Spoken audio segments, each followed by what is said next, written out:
ಅಲ್ಲಿ ಜನಾರ್ದನ್ ರೆಡ್ಡಿಗೆ ಮಹತ್ವದ ಬೆಳವಣಿಗೆಯಲ್ಲಿ ಬಿಗ್ ರಿಲೀಫ್ ಸಿಕ್ಕಿದೆ. ತೆಲಂಗಾಣ ಹೈಕೋರ್ಟ್ನಲ್ಲಿ ಜನಾರ್ದನ್ ರೆಡ್ಡಿಗೆ ರಿಲೀಫ್ ಸಿಕ್ಕಿದೆ. ಸಿಬಿಐ ಕೋರ್ಟ್ ವಿಧಿಸಿದ್ದ ಶಿಕ್ಷೆಯನ್ನ ಹೈಕೋರ್ಟ್ ರದ್ದುಗೊಳಿಸಿದೆ.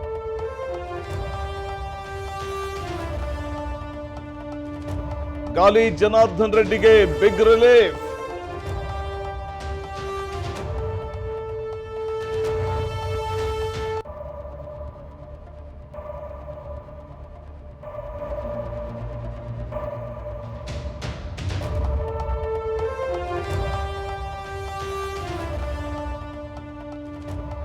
ಜನಾರ್ದನ್ ರೆಡ್ಡಿಗೆ ಜಾಮೀನು ನೀಡಿ ತೆಲಂಗಾಣ ಹೈಕೋರ್ಟ್ ಆದೇಶವನ್ನ ಹೊರಡಿಸಿದೆ. ಈ ಮೂಲಕ ಜನಾರ್ದನ್ ರೆಡ್ಡಿಗೆ ಬಿಗ್ ರಿಲೀಫ್ ಸಿಕ್ಕಿದೆ. ತೆಲಂಗಾಣ ಹೈಕೋರ್ಟ್ನಲ್ಲಿ ಅಕ್ರಮ ಗಣಿಗಾರಿಕೆ ಹಗರಣ ಪ್ರಕರಣದಲ್ಲಿ ಶಾಸಕ ಜನಾರ್ದನ್ ರೆಡ್ಡಿಗೆ ತೆಲಂಗಾಣ ಹೈಕೋರ್ಟ್ ಷರತ್ತುಬದ್ಧ ಜಾಮೀನನ್ನ ನೀಡಿದೆ. ಪ್ರಮುಖವಾಗಿ ನಾವು ಗಮನಿಸ್ತಾ ಹೋದ್ರೂ ಕೂಡ ಅಕ್ರಮ ಗಣಿಗಾರಿಕೆ ಪ್ರಕರಣಕ್ಕೆ ಸಂಬಂಧಪಟ್ಟಂತೆ ಅಪರಾಧಿತರಾಗಿದ್ದ ಗಾಲಿ ಜನಾರ್ದನ್ ರೆಡ್ಡಿಗೆ 7 ವರ್ಷ ಶಿಕ್ಷೆಯ ಪ್ರಮಾಣವನ್ನು ಕೂಡ ಪ್ರಕಟಿಸಲಾಗಿತ್ತು.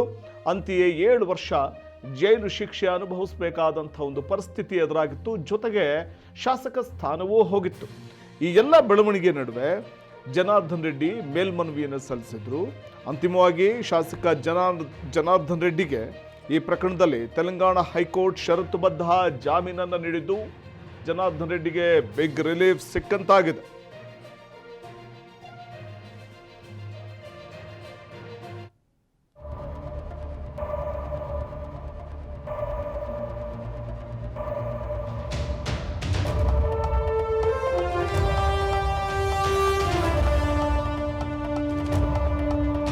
ಷರತ್ತುಬದ್ಧ ಜಾಮೀನನ್ನ ತೆಲಂಗಾಣ ಹೈಕೋರ್ಟ್ ನೀಡಿದ್ದು, ಅದರಂತೆ ಪಾಸ್ಪೋರ್ಟ್ ವಶಕ್ಕೆ ನೀಡುವಂತೆ ಆದೇಶಿಸಲಾಗಿದೆ. ಅನುಮತಿ ಪಡೆಯದೆ ವಿದೇಶಕ್ಕೆ ಹೋಗುವಂತಿಲ್ಲ. ಗಾಲಿ ಜನಾರ್ದನ್ ರೆಡ್ಡಿಗೆ ಹೈಕೋರ್ಟ್ ಸೂಚನೆ ಕೊಟ್ಟಿರುವಂಥದ್ದು. ಷರತ್ತುಬದ್ಧ ಜಾಮೀನನ್ನು ನೀಡಿದೆ. ಆ ಜಾಮೀನಿನಲ್ಲಿ ಇರುವಂತೆ 10 ಲಕ್ಷ ರೂಪಾಯಿಯ 2 ಶ್ಯೂರಿಟಿಯನ್ನು ನೀಡಬೇಕು ಅಂತ ಹೇಳಿದೆ. ಇನ್ನು ಭಾರತವನ್ನು ತೊರೆಯುವಂತಿಲ್ಲ ಎಂದು ಆದೇಶಿಸಿದೆ.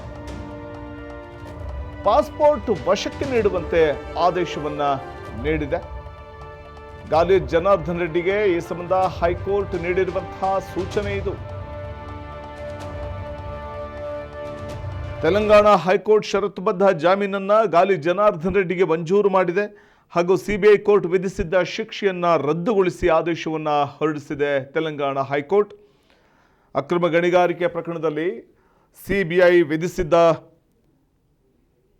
ಶಿಕ್ಷೆಯನ್ನು ರದ್ದುಗೊಳಿಸಿ ತೆಲಂಗಾಣ ಹೈಕೋರ್ಟ್ ಆದೇಶವನ್ನು ಹೊರಡಿಸಿದೆ. ಆದರೆ ಭಾರತವನ್ನು ತೊರೆಯುವಂತಿಲ್ಲ ಎಂದು ಆದೇಶವನ್ನು ಹೊರಡಿಸಿದೆ ಕೋರ್ಟ್. ಹಾಗೂ 10 ಲಕ್ಷ ರೂಪಾಯಿಗಳ 2 ಶ್ಯೂರಿಟಿಯನ್ನು ಈ ಸಂದರ್ಭದಲ್ಲಿ ನೀಡಬೇಕು ಅಂತ ತನ್ನ ಷರತ್ತುಬದ್ಧ ಜಾಮೀನಿನಲ್ಲಿ ಹೇಳಿರುವಂಥದ್ದು. ಅಕ್ರಮ ಗಣಿಗಾರಿಕೆ ಪ್ರಕರಣದಲ್ಲಿ ಜೈಲು ಪಾಲಾಗಿದ್ದಂತಹ ಜನಾರ್ದನ್ ರೆಡ್ಡಿಗೆ ಸಿಕ್ಕಿರುವಂತಹ ಬಿಗ್ ರಿಲೀಫ್ ಇದು.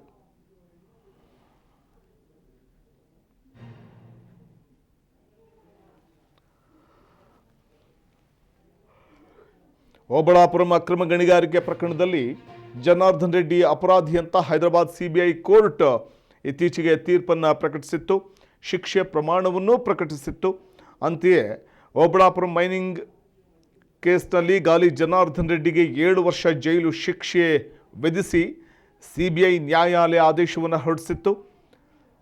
ಮಾಜಿ ಸಿಎಂ ಬಿಎಸ್ ಯಡಿಯೂರಪ್ಪ ಆಡಳಿತದ ಅವಧಿಯಲ್ಲಿ ಅವರು ಸಿಎಂ ಆಗಿದ್ದಂತಹ ಸಂದರ್ಭದಲ್ಲಿ ನಡೆದಿದ್ದಂತಹ ಅಕ್ರಮ ಗಣಿಗಾರಿಕೆ ಪ್ರಕರಣ ಇದಾಗಿದ್ದು, ಆಂಧ್ರ ಮತ್ತು ಕರ್ನಾಟಕದ ಗಡಿಭಾಗದ ಓಬಳಾಪುರಂ ಪ್ರದೇಶದ ಅದಿರಿನ ಅಕ್ರಮ ಗಣಿಗಾರಿಕೆಗೆ ಸಂಬಂಧಪಟ್ಟಂತೆ ಜನಾರ್ದನ್ ರೆಡ್ಡಿ ಅಪರಾಧಿ ಅಂತ ಕೋರ್ಟ್ ತೀರ್ಪು ಪ್ರಕಟಿಸಿದ್ದು 7 ವರ್ಷ ಜೈಲು ಶಿಕ್ಷೆಯನ್ನು ವಿಧಿಸಿತ್ತು. ಇದೀಗ ಅಕ್ರಮ ಗಣಿಗಾರಿಕೆ ಪ್ರಕರಣದಲ್ಲಿ ತೆಲಂಗಾಣ ಹೈಕೋರ್ಟ್ ಗಾಲಿ ಜನಾರ್ದನ್ ರೆಡ್ಡಿಗೆ ಬಿಗ್ ರಿಲೀಫ್ ಕೊಟ್ಟಿದೆ. ಷರತ್ತುಬದ್ಧ ಜಾಮೀನು ನೀಡಿದೆ.